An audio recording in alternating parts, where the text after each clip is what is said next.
Good morning. Today will start a new topic that is biotechnology.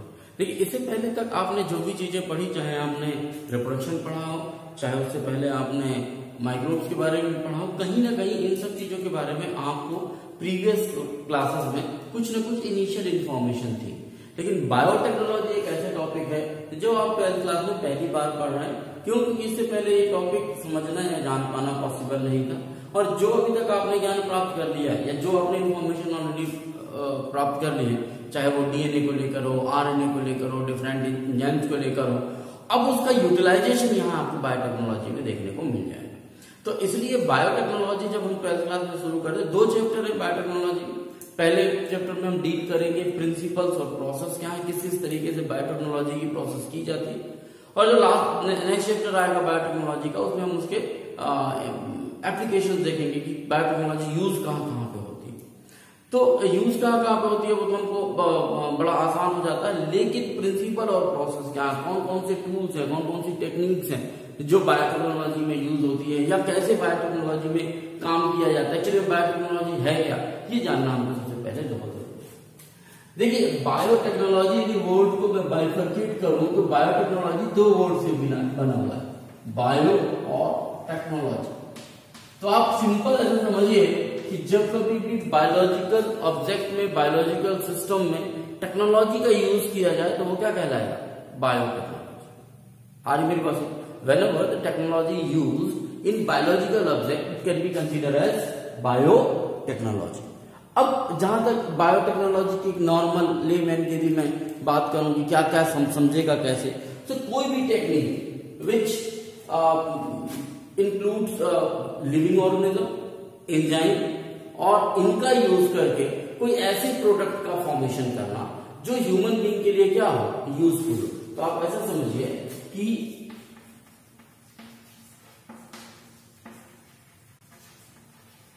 use of technology in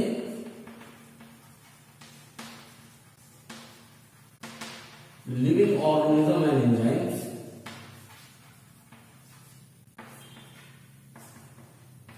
to get or produce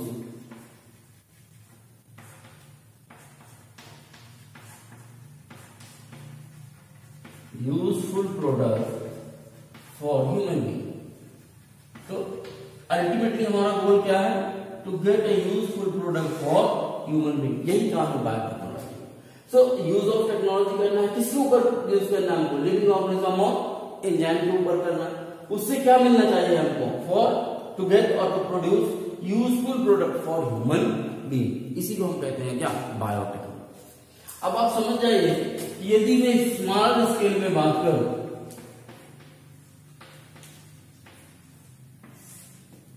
curd formation, wine formation, bread formation, they all will come under biotechnology. अब आप तो कहेंगे साहब ये तो microbes की utilisation पे हो रहा है, लेकिन आप देखिए वाइन इंडस्ट्री में केवल माइक्रोब्स काम नहीं कर रहा, वहां टेक्नोलॉजी भी काम कर रही है। हमने फर्मेंटेशन करने के लिए बड़े बड़े फर्मेंटेटर बना रखे हुए हैं, उनको मेंटेन करने के लिए उनमें चाहे अल्कोहल का परसेंटेज में, क्योंकि यदि ऐसा सब में एक ही बराबर होता तब फिर कोई बात ही नहीं होती। लेकिन एक प्रोडक्ट का नाम वाइन है, एक प्रोडक्ट का नाम रम है, एक का कोई और दूसरा नाम है बियर है। तो कहीं ना कहीं यहाँ पे भी टेक्नोलॉजी यूज हो रही है, और यूज हो रहा है किसका? माइक्रोब्स का यूज हो रहा है। इसलिए वो क्या हो गया? बायोलॉजिकल ऑब्जेक्ट हो गए और टेक्नोलॉजी यूज हो रही। लेकिन ये सब कैसा है?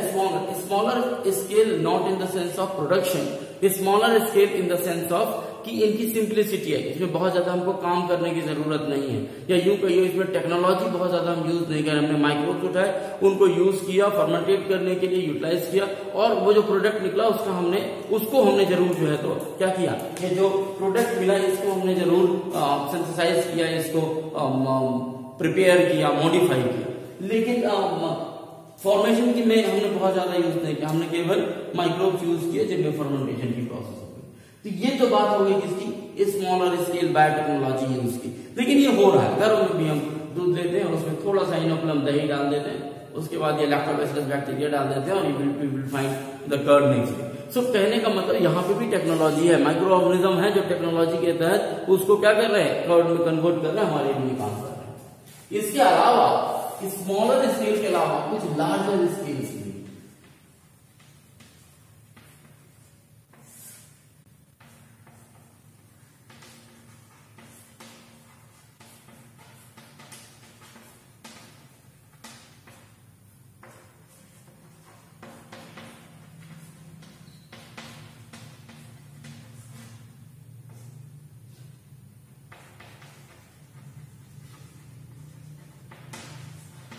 फॉर्मेशन ऑफ जीन प्रोडक्ट,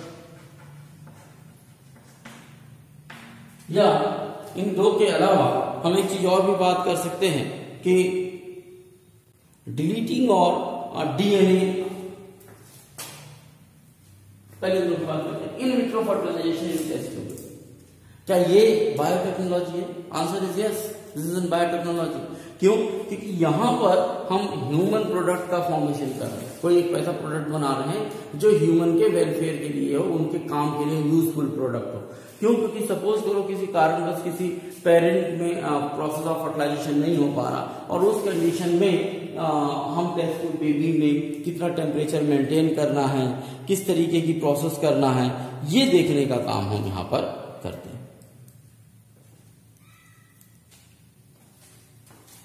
दूसरा फॉर्मेशन ऑफ जीन प्रोडक्ट। आपने देखा होगा लोगों को डायबिटीज हो रही, और डायबिटीज से बचने का सबसे बड़ा तरीका क्या है? Production of insulin. अब यदि ये इंसुलिन शरीर में बन ही रहा होता तो स्वाभाविक है पर्सन को कोई परेशानी नहीं होती, डायबिटीज का इफेक्ट नहीं आता। लेकिन क्योंकि ये शरीर में नहीं बन पा रहा, इसलिए ये इंसुलिन को हमको कहीं ना कहीं से लेकर आना है। इस इंसुलिन का भी कमर्शियल प्रोडक्शन या ज्यादा मात्रा में प्रोडक्शन हम एज ए यूजफुल प्रोडक्ट जो है तो ऑर्गेनिज्म से करा रहे हैं या करा सकते हैं या कराते हैं in the by the help of biotechnology. तो जो पहले कभी इंसुलिन हम दूसरे ऑर्गेनिज्म का यूज करते थे, आज की डेट में हम ह्यूमन इंसुलिन ही यूज करते हैं इंसुलिन लगाने के लिए, और जो कॉस्ट इफेक्टिव है वो भी बहुत कम हो गई। पहले जो इंसुलिन के इलाज में या डायबिटीज के इलाज में जो जितना खर्च आता था या इंसुलिन के जो बाउल की कीमत थी, अभी वो काफी कम हो गई है। क्यों? क्योंकि कमर्शियल प्रोडक्शन स्टार्ट हो गया by the help of biotechnology. तीसरा है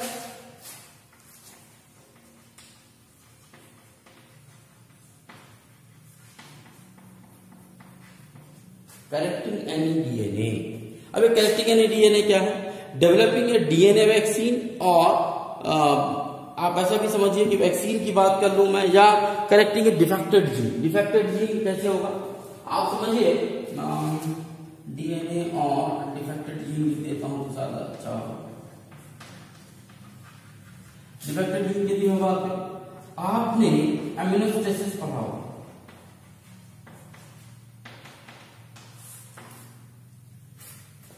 इसमें एमनियोटिक फ्लूइड को लिया जाता है, उसका टेस्ट किया जाता है और उसे ये फाइंड आउट करने की कोशिश की जाती है कि चाइल्ड में किस तरीके की का कोई डिफेक्ट या कोई प्रॉब्लम तो नहीं। हालांकि एमिनोस्टेसिस जो प्रोसेस है उसका बड़ा गलत उपयोग होने लगा था, और जैसे ही एमिनोस्टेसिस लेकर फीमेल चाइल्ड पता चलती थी तो फीमेल फोर्टिसाइड हो जाता था। अभी या से 5 साल 7 साल पहले तक ये बहुत प्रॉब्लम थी। अभी गवर्नमेंट के ने बड़ी सख्ती दिखा रखी हुई है, तो अब ये प्रोसेस तकरीबन बंद है। रेयरली कहीं हो जाए तो मैं नहीं कह सकता, बट नॉर्मली अब ये बंद है। फीमेल फोर्टिसाइड वैसा अब नहीं होता जैसे पहले, आज से 5-7 साल पहले हुआ करता। तो एमिनोस्टेसिस में करते क्या? एमिनोस्टेसिस में करते हैं एमनियोटिक फ्लूइड निकाला जाता है, यानी जो माँ के यूटेरस में जो बच्चा डेवलप हो रहा होता है जिस बैग के अंदर, उस बैग से फ्लूइड, जिसको बैग के अंदर जो फ्लूइड भरा होता है उसको निकाला जाता है। उसको टेस्ट किया जाता है कि वो फ्लूइड और बच्चे का जो जेनेटिक मटेरियल है वो सब एक जैसा होता है, और उसको टेस्ट करके देखा जाता है कि कहीं किसी क्रोमोसोम में कोई डिफेक्ट तो नहीं है, और यदि डिफेक्ट है तो एम्ब्रियोनिक डेवलपमेंट के दौरान ही उसे कैसे करेक्ट किया जाए। यदि ऐसा कर पाते हैं तो स्वाभाविक है कि हमको हमारी आने वाली जो जनरेशन है वो कैसी होगी, स्वस्थ पैदा होगी। साथ ही साथ यदि हम नहीं भी कर पाते या नहीं भी पता चलता, तो आजकल एक नया कॉन्सेप्ट डेवलप हुआ है, ये जो एम्बिलिकल कार्ड होते हैं, जो प्लेसेंटा होता है, जो माँ और बच्चे के बीच में कनेक्शन होता है, इसको चाइल्ड बर्थ के टाइम पे प्रिजर्व करके रख लिया जाता है। क्योंकि ये जो एम्बिलिकल कार्ड है ये बाद में एक न्यू टिश्यू और सेल फॉर्मेशन के लिए एक तरीके में मेरिस्मेटिक नेचर, आप ऐसा कह सकते हैं, होता है। तो तो उस खोने के कारण इसको प्रिजर्व कर लिया जाता है, और बाद में कहीं कोई यदि डिफेक्ट आता है किसी न्यू बॉर्न चाइल्ड में, तो वो इस एम्बिलिकल कॉर्ड का यूटिलाइजेशन करके उस ऑर्गन का या उस पर्टिकुलर पार्ट ऑफ बॉडी के लिए एक सप्लीमेंट की तरह ये एम्बिलिकल कॉर्ड यूज होती है। तो ये करेक्शन ऑफ डीएनए ये कहां से पॉसिबल हो पा रहा है? ये पॉसिबल हो पा रहा है by the help of biotechnology. क्योंकि यदि बायोटेक्नोलॉजी नहीं है तो कोई टिश्यू का स्ट्रक्चर है, जीन का स्ट्रक्चर है, इसको हम इंसर्ट कैसे करेंगे ऑर्गेनिज्म में, उसका यूटिलाइजेशन कैसे कराएंगे ऑर्गेनिज्म में, ये सब जानना हमारे लिए बहुत जरूरी है। और ये तभी आएगा जब हमको पता होगा क्या, principles of biotechnology, principle and process. तो इतनी बात है, इतनी बात समझ में। देखिए ये जो स्मॉलर स्केल है, स्मॉलर स्केल के लिए जो माइक्रो ऑर्गेनिज्म आप यूज करते हैं काम करने के लिए वो नॉर्मल माइक्रो ऑर्गेनिज्म होते हैं। लेकिन जब आप लार्जर स्केल की बात करते हैं, इस तरीके के एक्सपेरिमेंटेशन प्रोसेस की बात करते हैं, तब आपको चाहिए होता है क्या, जेनेटिकली मॉडिफाइड ऑर्गेनिज्म। कैसे ऑर्गेनिज्म चाहिए? Genetically modified. देखिए इनिशियली आपको जीएमओ ही चाहिए होता है, और जेनेटिकली मॉडिफाइड ऑर्गेनिज्म की खासियत ये होती है कि आप अपने तरीके से उनमें करेक्शन कर सकते हैं या उनमें चीजों को जोड़ सकते हैं या घटा सकते हैं। कैसे होता है जीएमओ, वो मैं थोड़ा सा और आगे बात करूंगा। जेनेटिकली मॉडिफाइड ऑर्गेनिज्म की जब मैं बात करूं तो आप ऐसा समझ लीजिए कि ऐसा ऑर्गेनिज्म जिसमें ऑलरेडी कुछ मात्रा में फॉरेन पीस ऑफ डीएनए जुड़ा हुआ है या फॉरेन पीस ऑफ कैरेक्टर उसमें इंक्लूडेड है, उसको हम कहते हैं जेनेटिकली मॉडिफाइड ऑर्गेनिज्म। जबकि स्मॉलर स्केल के लिए हमको उसकी जरूरत नहीं पड़ती, हम नॉर्मल हमारे जो माइक्रो ऑर्गेनिज्म है उनका यूज कर सकते हैं। अब इसके बाद आता है international European federation of biotechnology, यूएफबी।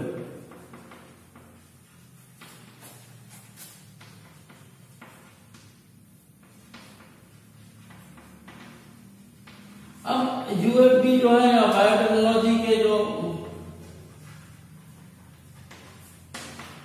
ये जो फेडरेशन है, इस फेडरेशन ने बायोटेक्नोलॉजी, जैसे हमने अभी ऊपर आपको बताया कि ऐसी टेक्नोलॉजी जो कि लिविंग ऑर्गेनिज्म और एंजाइम्स को किसी ऐसे यूजफुल प्रोडक्ट फॉर्मेशन के लिए यूज की जाए जो ह्यूमन के लिए यूजफुल हो, तो उसको हम बायोटेक्नोलॉजी कहते हैं उस प्रोसेस को। यूरोपियन फेडरेशन ऑफ बायोटेक्नोलॉजी ने एक डिफाइन डेफिनेशन दी कि ये डेफिनेशन हो सकती है किसकी, बायोटेक्नोलॉजी। क्योंकि उसमें हम कोई लाइन नहीं बदल सकते क्योंकि उनकी दी हुई डेफिनेशन है। देखिए डेफिनेशन वही है, जो चीजें यहां पर हमने कही वही है, लेकिन उनके अपने शब्द हैं, उनके शब्द को वैसे ही रहने देते। The integration of natural science, natural science means जो हमको साइंस ऑलरेडी अवेलेबल है नेचर में, वो जो हमको मिल रही है, उसका इंटीग्रेशन, इंटीग्रेशन मीन्स जोड़ देना। The integration of natural science and organism, जो लिविंग ऑर्गेनिज्म है और जो नेचुरल साइंस ऑलरेडी पहले से मौजूद है, उनको आपस में जोड़ देना। Organisms, cells, part thereof means चाहे उनके सेल्स हो, उनके पार्ट हो या उनका मॉलिक्यूलर एनालॉग फॉर, या molecular analogue means living organism, उनके सेल, उनके पार्ट, क्योंकि हमने केवल दो ही वर्ड यूज किया था, ऑर्गेनिज्म और एंजाइम, तो उनको जोड़ देना। And for the product and services, ताकि हमको कोई पर्टिकुलर यूजफुल प्रोडक्ट या सर्विसेज मिल सके। सो डेफिनेशन वही है, क्योंकि उनके अपने शब्द में उनको कोई चेंज नहीं किया, यानी यूज ऑफ टेक्नोलॉजी, उसका यूज करना, इंटीग्रेशन करना, नेचुरल साइंस और लिविंग ऑर्गेनिज्म और उनके सेल, पार्ट, इनको आपस में जोड़कर कोई ऐसे प्रोडक्ट या सर्विसेज का फॉर्मेशन करना जो ह्यूमन बीइंग के लिए यूजफुल हो, उसी को कहते हैं क्या, बायोटेक्नोलॉजी। अब बात करेंगे कि बायोटेक्नोलॉजी यूज कैसे की जाती है, या यूं कहिए कि प्रिंसिपल्स क्या है बायोटेक्नोलॉजी, तो उस पर हमको बहुत सारी और चीजें समझ में आना शुरू हो। देखिए प्रिंसिपल्स ऑफ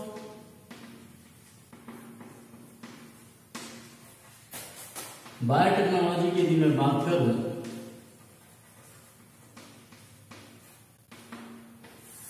तो प्रिंसिपल ऑफ बायोटेक्नोलॉजी में दो ऐसी कोर टेक्निक हैं जिन्होंने बायोटेक्नोलॉजी के बर्थ के लिए बड़ा इंपॉर्टेंट योगदान दिया। कोर टेक्निक की मैं बात करूं, उन दो कोर टेक्निक में पहला है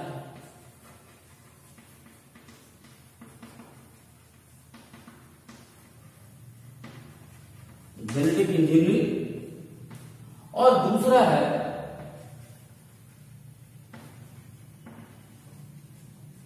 मेंटेनेंस ऑफ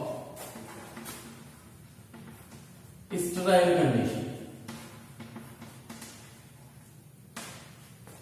ये दो core technique, maintenance of sterile condition और दूसरा पहला क्या है, जेनेटिक इंजीनियरिंग। जेनेटिक इंजीनियरिंग क्या है? इंजीनियरिंग आपको पता है क्या? इंजीनियरिंग का मतलब होता है कंस्ट्रक्ट करना, किसी चीज को बनाना, किसको कहीं से कहीं लाकर जोड़ना, ताकि एक स्ट्रक्चर, एक कंप्लीट स्ट्रक्चर का फॉर्मेशन हो सके। हर व्यक्ति की अलग अलग नीड के हिसाब से उसमें कन्वर्शन हो सके। मेरे को 3 BHK चाहिए तो उसके हिसाब से उतनी ही जगह में बन सके। यदि किसी को 2 BHK चाहिए तो उसका हॉल बड़ा हो जाएगा, इसका ये छोटा हो जाएगा, इस तरीके से। यानी एज पर द रिक्वायरमेंट उतनी ही चीजों में एक नए स्ट्रक्चर को फ्रेम अप कर देना, यही जेनेटिक, यही इंजीनियरिंग। और जब ये इंजीनियरिंग किसके साथ की जाए, जेनेटिक मटेरियल के साथ की जाए। जेनेटिक मटेरियल क्या है हमारे बॉडी में? हमारे बॉडी में जेनेटिक मटेरियल DNA RNA है, और एक्चुअली में यही DNA RNA है जो हमारे बॉडी के डिफरेंट एक्टिविटीज और फंक्शंस को कंट्रोल और रेगुलेट करने का काम करता है। या यूं कहिए कि यही वो DNA है जो ये RNA है, जो कि हमारे बॉडी के हर एक एक्टिविटीज को इन्फ्लुएंस करता है, इंफॉर्मेशन प्रोवाइड करता है, तब वो काम उस तरीके से होता है।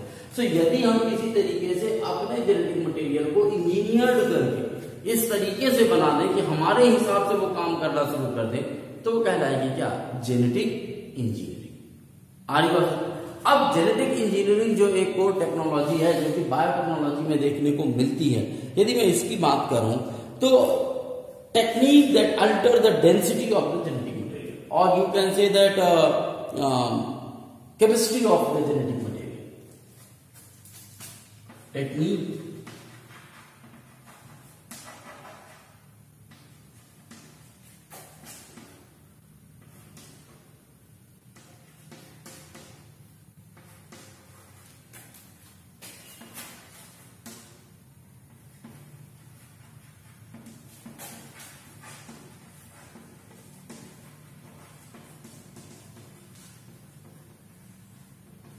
अगेन जेनेटिक मटेरियल मतलब DNA और RNA। Genetic material means DNA and RNA। हमने ये तो लिख दिया कि technique use to alter the chemistry of a genetic material, उसी को हम क्या कहेंगे, जेनेटिक इंजीनियरिंग कहेंगे। बट इस जेनेटिक इंजीनियरिंग में जेनेटिक मटेरियल है क्या? जेनेटिक मटेरियल है DNA RNA to introduce it to the host organism. DNA और RNA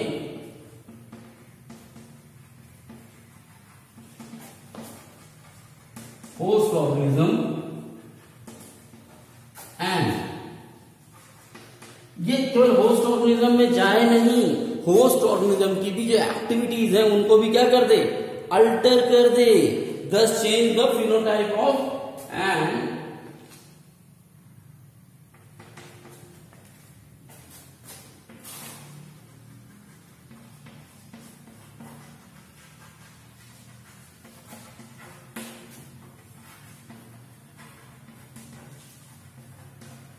मेरी बात समझ में आ रही हो?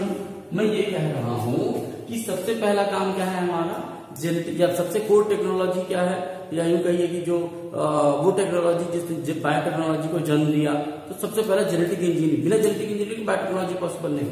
सो जेनेटिक इंजीनियरिंग है एक्चुअली में technique use to alter the chemistry of genetic material. आप जेनेटिक मटेरियल की जो केमिस्ट्री है उसको आप चेंज कर दीजिए। सपोज कीजिए मैं काला हूं, मुझे गोरा करने वाला केमिस्ट्री आपने चेंज कर दिया ना, तो ऐसा करें तो उसमें होता क्या, उसमें क्या करते हैं, पहले DNA RNA को चेंज करते हैं, क्योंकि DNA RNA जो मेरा जो DNA है वो DNA काला होने के लिए है, तो मेरा चेहरा काला है या मैं काला हूं, ठीक है। यदि मुझे गोरा करना है तो उसके लिए मुझे DNA में उस तरीके की चेंजेस लाने होंगे, तो हमने DNA RNA को इंट्रोड्यूस करना है होस्ट ऑर्गेनिज्म। अब स्वाभाविक है कि मेरे अंदर जो पहले से DNA है उसमें तो काले होने वाले ही जीन मौजूद है, या यूं कहिए काले होने की ही इंफॉर्मेशन मौजूद है। तो यदि मुझे गोरा करना चाहते हैं आप, तो किसी दूसरे से DNA लेना होगा जो कैसा वाला है, गोरा होने वाला जीन या गोरा होने वाला DNA। तो सबसे पहले उस गोरा होने वाले DNA को आपको ढूंढना है, उसको लेना है, फिर उसको इंट्रोड्यूस करना है मेरे बॉडी में। और यहाँ मेन बात है कि केवल इंट्रोड्यूस करने से काम नहीं चलेगा। होस्ट ऑर्गेनिज्म में इंट्रोड्यूस होने के बाद वो जो DNA है गोरा करने वाला, वो DNA किसी तरीके से मेरे बॉडी के जेनेटिक कॉन्स्टिट्यूएंट का पार्ट बने, और जब वो मेरे बॉडी के जेनेटिक कॉन्स्टिट्यूएंट का पार्ट बनेगा तभी वो दूसरा काम कर पाएगा, it change the phenotype of the host organism. मैं होस्ट ऑर्गेनिज्म था तो मेरा फिनोटाइप क्या था, काला, उसको क्या कर पाएगा, गोरा। तो कहने का मतलब ये है कि जेनेटिक इंजीनियरिंग वो प्रोसेस है जिसमें डीएनए आरएनए में चेंजेस किया जाता है, और वो या उस चेंज को उठाकर ऑर्गेनिज्म में रखा जाता है, और वो ऑर्गेनिज्म के होस्ट ऑर्गेनिज्म के फिनोटाइप को भी चेंज करना शुरू कर देता है। The process is known as genetic engineering. Now दूसरा है maintenance of the sterile condition.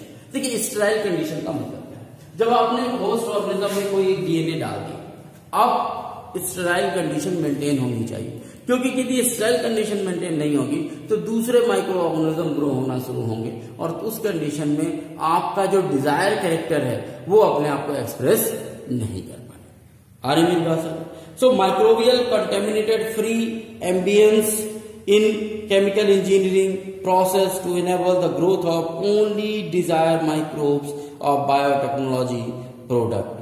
तो यदि आप चाहते हैं कि maintenance of the sterile condition हो, ताकि केवल आपका डिजायर जो बैक्टीरिया है या होस्ट ऑर्गेनिज्म है या डीएनए है वही केवल ग्रो करे, तो आपको मेंटेन करना होगा क्या, स्टेराइल कंडीशन, और तभी आप उस प्रोडक्ट को पा सकेंगे जिसके लिए आप काम कर। सपोज कीजिए आपने कोई बैक्टीरिया रखा जिससे ग्रोथ कराना चाहते हैं आप, वो बैक्टीरिया पर्टिकुलर एंटीबॉडीज बना रहा है, लेकिन उस बैक्टीरिया के साथ साथ और भी 4 बैक्टीरिया यदि ग्रो हो गए तो आपका जो प्रोडक्ट बनने की प्रोसेस है वो उस तरीके से नहीं हो पाएगी। तो यदि आप जेनेटिक इंजीनियरिंग करना चाहते हैं, यदि आप बायोटेक्नोलॉजी करना चाहते हैं, तो जेनेटिक इंजीनियरिंग के बाद दूसरी बड़ी इंपॉर्टेंट जो कोर टेक्निक है वो क्या है, मेंटेनेंस ऑफ स्टेराइल कंडीशन। वो कैसे करेंगे, तो अब आप देख लेंगे कि मेंटेनेंस ऑफ स्टेराइल कंडीशन में microbial contamination free ambience in chemical engineering process to enable the growth of only the desire micro और eukaryotic cell in the large quantity. पहले में हमने क्या किया, डीएनए और आरएनए में अल्टरेशन किया उसके जेनेटिक सीक्वेंस में, ताकि जो है हमारा जो होस्ट ऑर्गेनिज्म उसमें भी वो फिनोटाइप दिखे। और दूसरी प्रोसेस थी हमारी मेंटेनेंस ऑफ स्टेराइल कंडीशन, जिसमें हम ऐसा एनवायरनमेंट प्रोवाइड कर सकें जिससे जो भी हमारा जो desire ambience in chemical engineering process growth of the only desire microbe और यूकेरियोटिक सेल, और उससे प्रोडक्ट हमको मिल सके। क्या प्रोडक्ट मिलेंगे हमको, एंटीबायोटिक मिल सकता है, वैक्सीन का फॉर्मेशन होता है, एंजाइम्स का फॉर्मेशन होता है। ये ऑब्टेन करने के लिए हमको उनको डिजायर स्टेराइल कंडीशन जो है वो प्रोवाइड करनी हो। होप इतनी बात समझ में आ गई हो। चलिए इसकी एडवांटेज, अब आपने लास्ट क्लासेस में देखा होगा कि हम बात कर रहे थे सेक्सुअल रिप्रोडक्शन और असेक्सुअल रिप्रोडक्शन।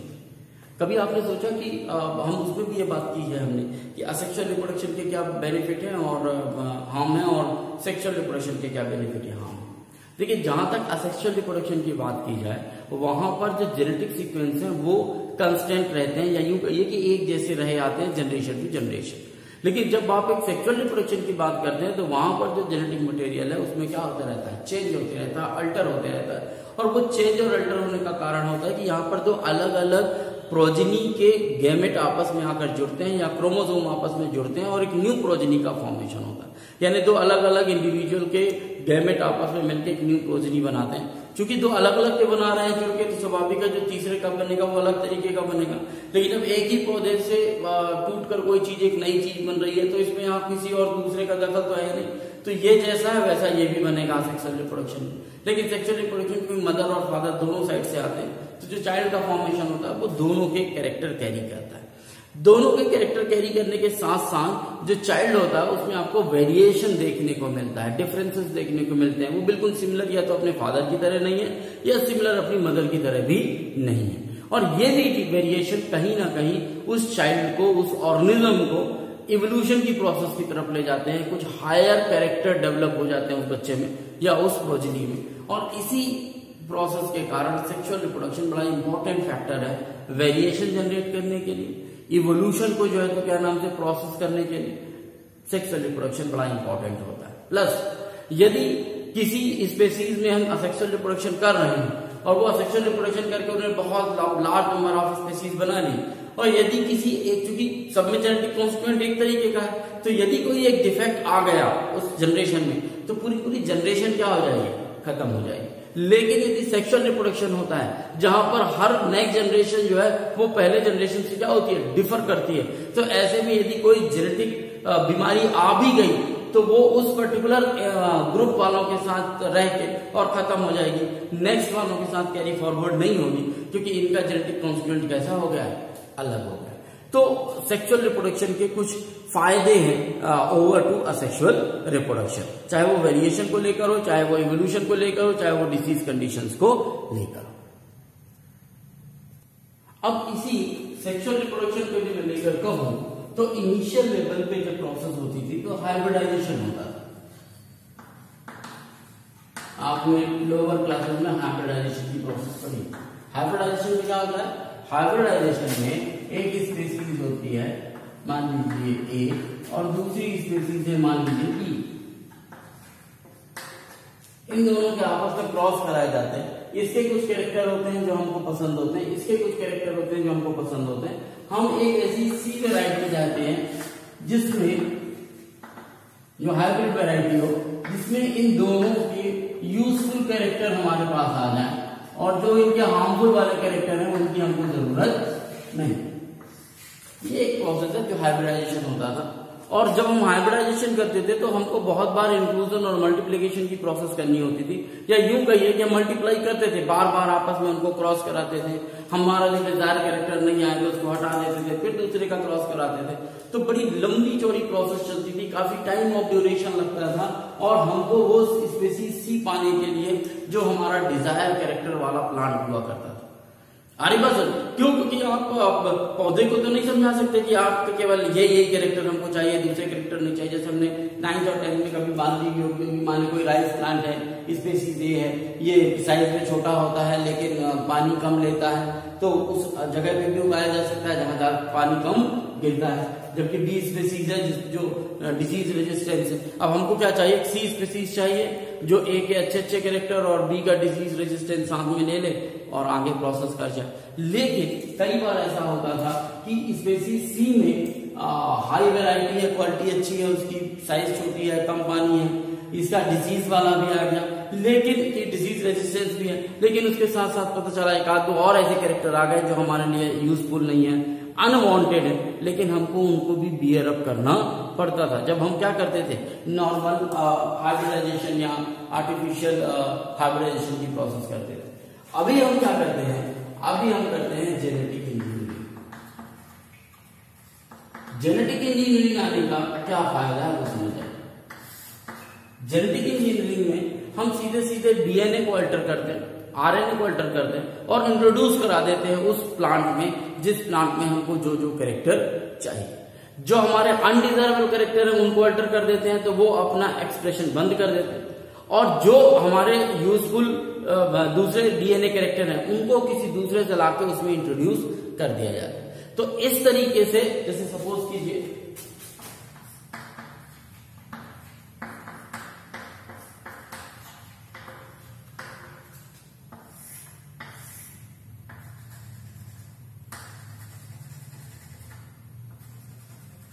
ये तीन चीजें हैं, ए बी और सी, ये यूजफुल पार्ट है ए का, बाकी हमारे काम का नहीं है।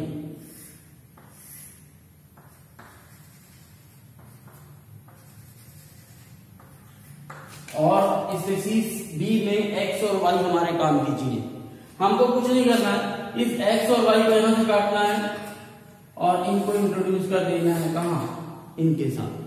तो जो हमारी सी स्पीसीज बनेगी उसमें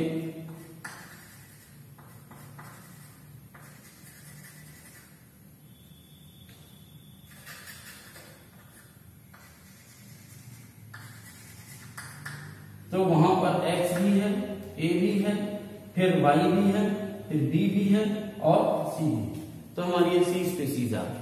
तो ये प्रोसेस कहलाती है क्या, जेनेटिक इंजीनियरिंग, जहां हमारा जो केवल और केवल डिजायर कैरेक्टर है वो ही नेक्स्ट जनरेशन में जाते हैं, दूसरे नहीं जाते। ये फायदा है किसका, जेनेटिक इंजीनियरिंग का, जबकि वहीं पर इस हाइब्रिडाइजेशन में हमको टाइम कन्वर्सन था, बहुत ज्यादा वक्त लेता था, फिर कोई गारंटी नहीं होती थी, केवल डिजायर कैरेक्टर ही रहेंगे, बाकी दूसरे कैरेक्टर नहीं आएंगे। और यहाँ पर जेनेटिक इंजीनियरिंग में 100% सिक्योरिटी है कि केवल हमारे डिजायर कैरेक्टर ही ग्रो करेंगे, हम दूसरों को ग्रो होने ही नहीं देंगे, क्योंकि पूरी की पूरी प्रोसेस डीएनए और आरएनए को अल्टर करने से लेकर जुड़ी हुई है। होप ये कॉन्सेप्ट आपको समझ में आ गया। आप सोच रहे होंगे कि कितना अच्छा है जेनेटिक इंजीनियरिंग, एक डीएनए यहाँ से काटो वहां डाल दो, काम खत्म। अब आप ये भी देख लीजिए, मान लीजिए if a piece of DNA आप किसी के बॉडी में इंसर्ट करते हो, क्या होगा? आपकी बॉडी क्या करेगी? इसको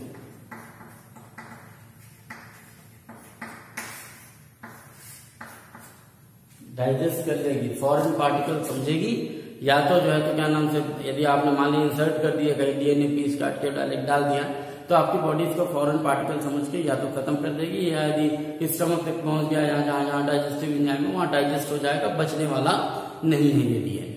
अरे बस क्यों?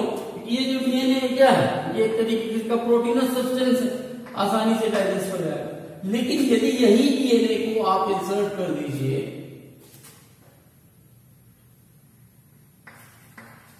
होस्ट ऑर्गेनिज्म के,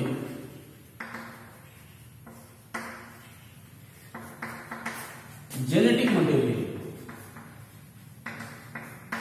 या जीनोम, तब बात अलग है। यदि आप नॉर्मल एक पीस ऑफ डीएनए को इंसर्ट करते हैं तो बॉडी आपकी क्या करेगी? उसको फॉरेन पार्टिकल समझते हुए उसको डाइजेस्ट कर लेगी, एज ए प्रोटीन कंपोनेंट समझते हुए उसको डाइजेस्ट कर लेगी। बट यदि इसी को ही हम मेक का पार्ट बना दें, किसका? होस्ट डीएनए का, होस्ट ऑर्गेनिज्म का, या यूं आप कहिए make a part of host DNA, तो ये जो पीस ऑफ डीएनए डाला हमने इसको क्या कर दिया? होस्ट डीएनए का पार्ट बना दिया, या हमने इसको इंटीग्रेट कर दिया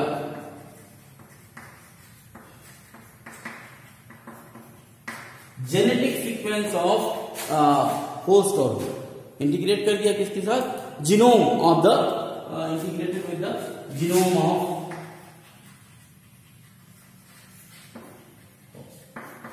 अब जब हमने जीनोम ऑफ होस्ट में उसको पार्ट बना दिया, उसको जोड़ दिया, तब पॉसिबल है क्या हो?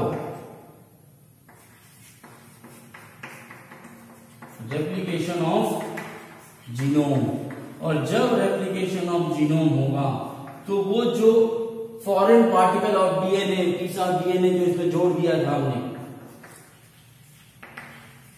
फॉरेन डीएनए या आप उसे कह सकते हैं recombinant DNA,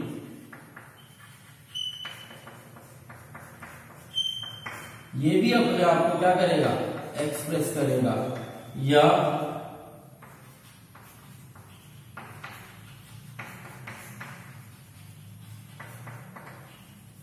product formation.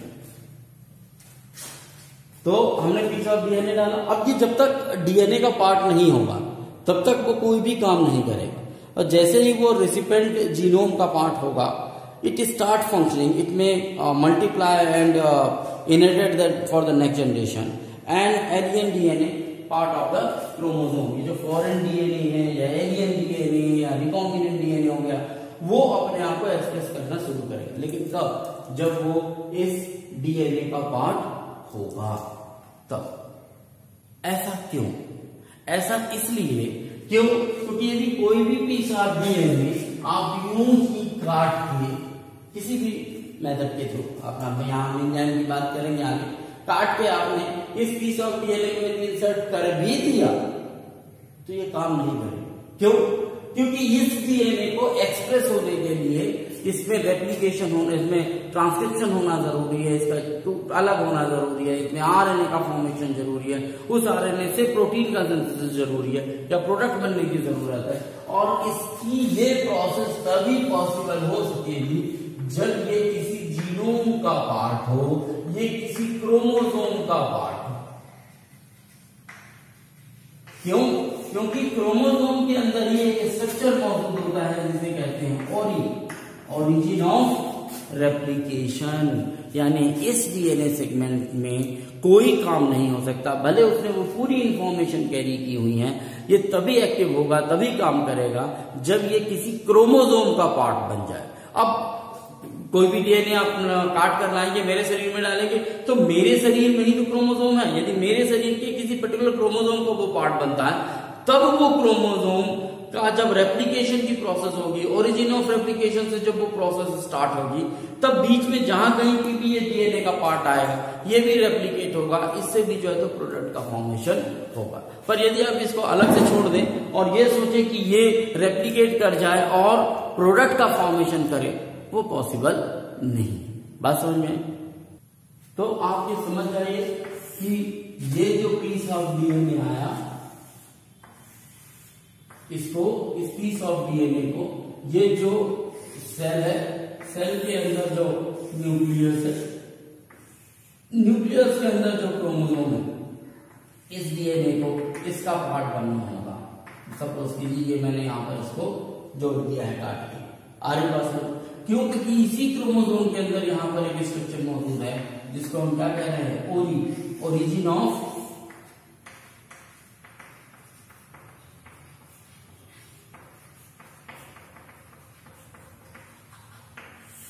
Replication.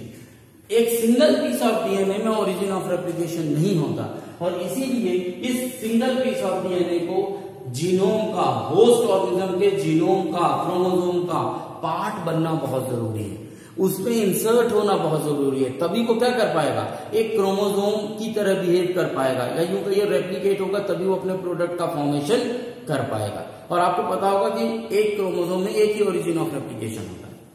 Clear? आपने इससे पहले जो मॉलिक्यूलर बेसिस ऑफ इनहेरिटेंस वाले चैप्टर पढ़े हैं, वहां पर आपने ये देखा हुआ है कि किस तरीके से ओरिजिन से ही स्टार्ट होगा प्रोसेस, फिर बाद में वो डिसाइड होता है कि वो कौन सा टेम्पलेट बनेगा, कौन सा कोडिंग स्टैंड बनेगा, और किसका से न्यू एमआरएनए का फॉर्मेशन होगा, एक अनदर चीज है। लेकिन इनिशिएशन जो है तो ओरिजिन ऑफ रेप्लिकेशन होना बहुत जरूरी है, और उसके लिए इस फॉरेन पीस ऑफ डीएनए को जो होस्ट ऑर्गेनिज्म है उसके डीएनए का पार्ट बनना भी जरूरी है। Is it clear? अब यहां ये समझ जाइए कि जो फर्स्ट आर्टिफिशियल डीएनए है जो बनने की जो प्रोसेस थी, वो जिस ऑर्गेनिज्म में हुई उसका नाम था सैल्मोनेला टाइफिम्यूरियम। ये कई बार क्वेश्चन पूछा गया है कि फर्स्ट आर्टिफिशियल ऑर्गेनिज्म या फर्स्ट आर्टिफिशियल डीएनए कहां से बना, तो वो यहां से बना।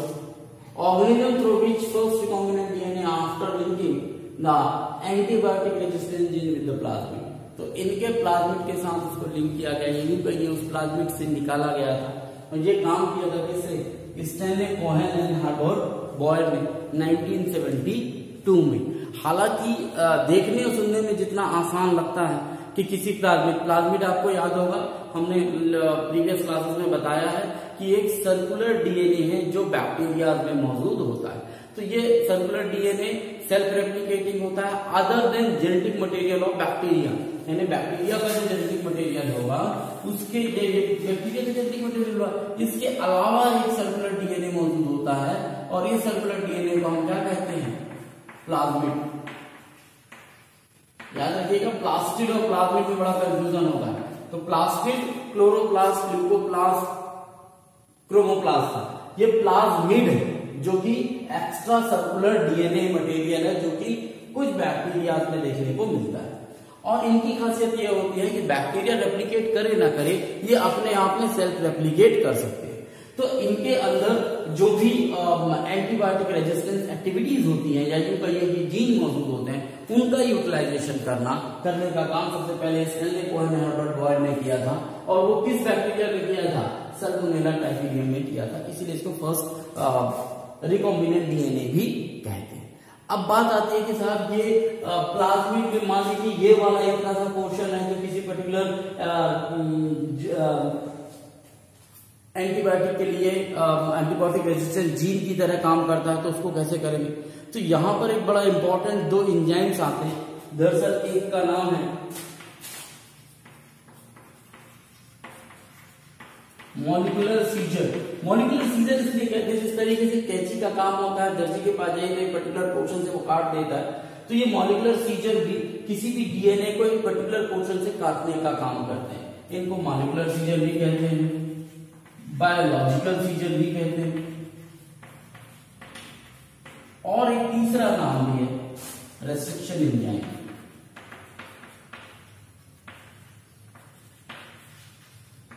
ये तीनों नाम एक्चुअली में एक ही चीज के है, जो किसी डीएनए को किसी स्पेसिफिक लोकेशन से काटने का काम करे, उनको हम कहते हैं biologic molecular scissor, biological scissor, restriction enzyme.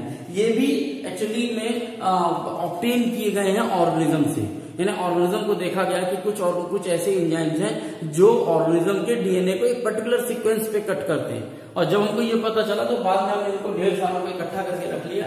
अब हमको पता है कि इस पोर्शन से काटना है तो ये वाला एंजाइम यूज होगा, इस वाले पोर्शन से काटना है तो ये वाला एंजाइम यूज होगा।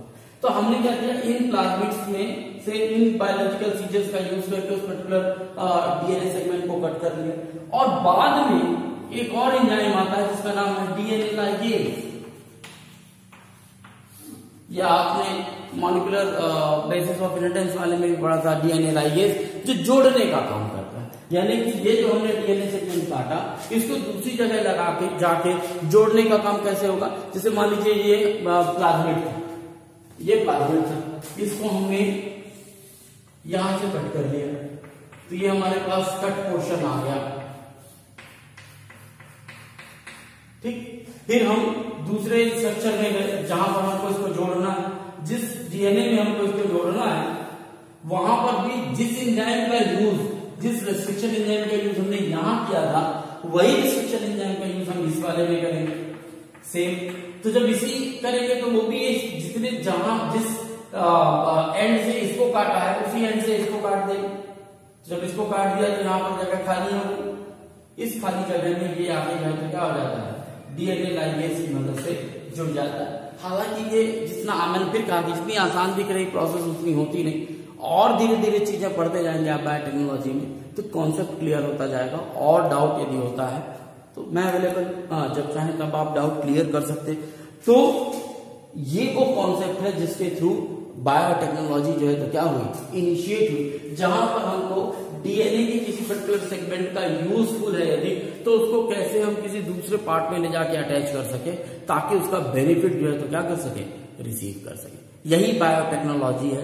अब इसमें ढेर सारे टूल्स मौजूद हैं, टेक्निक्स मौजूद हैं, कैसे किया जाए, कौन कौन से तरीकों से किया जाए। यहां पर एक चीज और बताना भूल गया मैं, वेक्टर।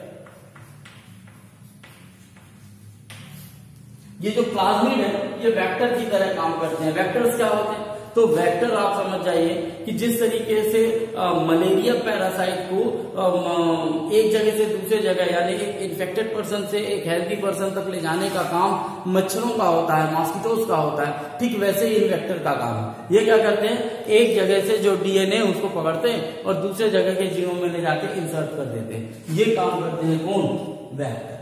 हालांकि अलग अलग तरीके के वेक्टर हैं, बैक्टीरियल आर्टिफिशियल वेक्टर हैं, ईस्ट आर्टिफिशियल क्रोमोसोम है जो वेक्टर की तरह काम करते हैं। यदि आपको याद हो तो हमने एक चैप्टर पढ़ाया था पिछला जिसमें हमने ईस्ट आर्टिफिशियल क्रोमोसोम और बैक्टीरियल आर्टिफिशियल क्रोमोसोम की बात की थी, क्या जीन फिंगरप्रिंटिंग के टाइप के। तो वो वही चीजें अभी यहाँ एक बार आप पढ़ेंगे तो आपको और अच्छे से क्लियर हो जाएगा। जेल इलेक्ट्रोफोरेसिस क्या होता है वो भी यहाँ पर सब चीजें क्लियर हो जाएंगी। लेकिन आज में नेक्स्ट क्लास में हम उसके बारे में डिस्कस करेंगे। तब तक के लिए हैव अ नाइस डे।